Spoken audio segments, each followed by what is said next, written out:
All right, in an effort to do better and be better at coding,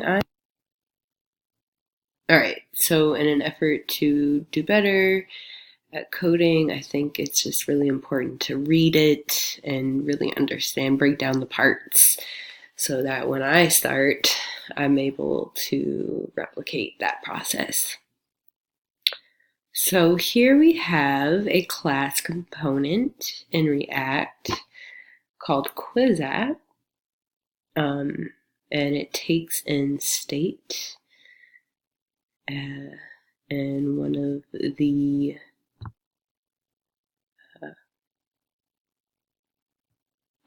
named points of state is current question index, which starts at 0. So we can assume from the name that the current question index is going to start at 0. It's going to be the first question, starts at the first question. And then there is a variable go to next question, which is a function expression which takes or sets the state of the current question index to the current question index plus 1. Then it renders that constant current question index, which we defined in state. Const current question index equals this dot state. So this state. Now, I guess I wonder if this, like, that seemed intuitive to me, and I think it's interesting that it was declared in the render. But it makes sense because we have to do something with this information in the render, so that does make sense. Current question index equals this dot state.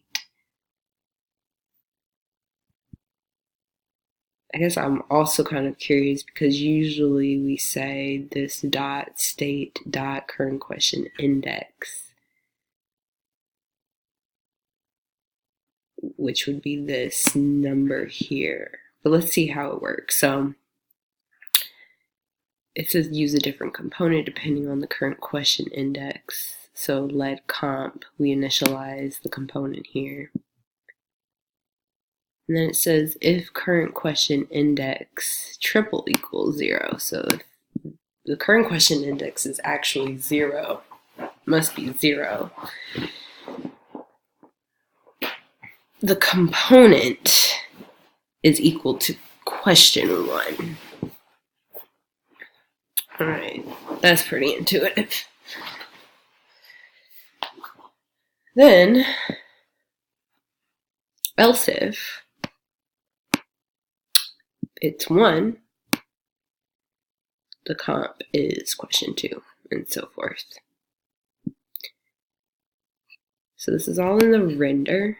So we're setting up what's going on in terms of functionality.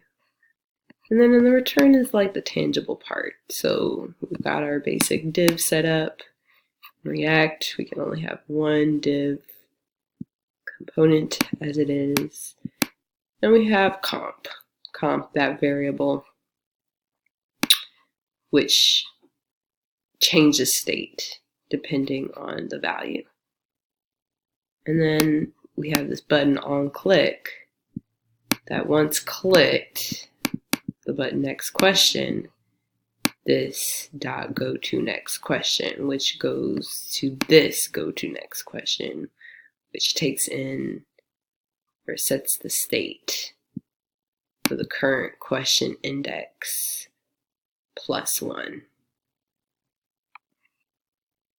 I think that makes sense.